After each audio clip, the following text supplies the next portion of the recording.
recently hosted veteran leaders to discuss the Iran nuclear deal, among them former state assemblyman and San Diego mayoral candidate Nathan Fletcher. He is here in studio now to talk about that trip.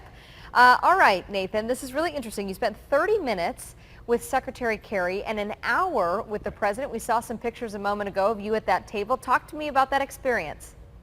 Well, you know, it was just an absolutely amazing experience to sit here and say that one of the largest foreign policy decisions of our era, one of the most consequential votes that will take place, one of the biggest things will happen, to have a group of veterans sit with the president for an hour, sit with Secretary Kerry for 30 minutes and have them hear our concerns and our issues and our perspectives and get their explanations was really something I'll remember for the rest of my life.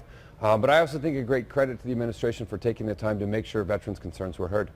All right, so give me some insight on that. You definitely provide certainly a different perspective than the average American. What kind of advice did you give him and your thoughts on the deal?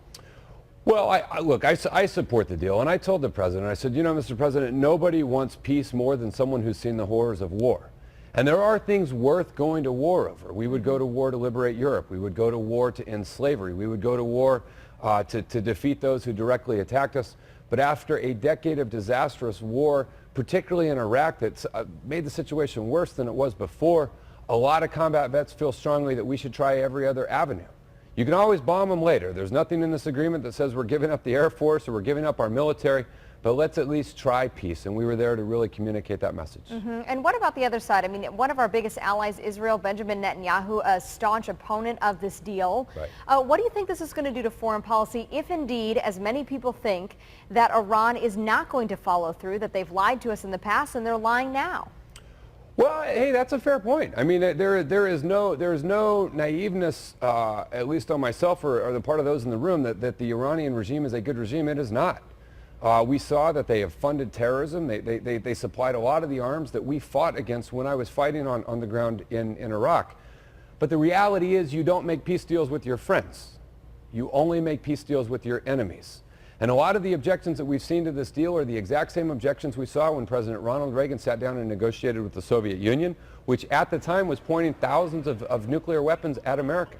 It's the same objections we saw to President Kennedy when he chose to try and find a peaceful way to work ourselves out of the Cuban situation and others. So at the end of the day, I think that the most comforting fact that we should all take is that nothing takes military action off the table. All we're doing is ensuring that we have inspectors and ensuring that we have a path to potentially peacefully resolve this. And on behalf of combat veterans, let's just give that a shot. Yeah, and the reality is at this point, right, it's got enough votes from the congressional side to not overturn the president's push for this. Before I let you go, Nathan, one last question. No deal is perfect. Right. You mentioned this. What would you say would be your biggest sticking point, or if you could change something in this deal, what would it be? Well, the Iranian regime is holding a number of Americans hostage, and I want them home. As someone who served, as someone who has lived abroad and fought abroad, there should be no higher purpose that we have than making sure that Americans who are being held against their will are freed and brought home. And if there's one thing I really would have liked to have seen included in this deal, I would like to see the Iranian regime release the American hostages they're holding.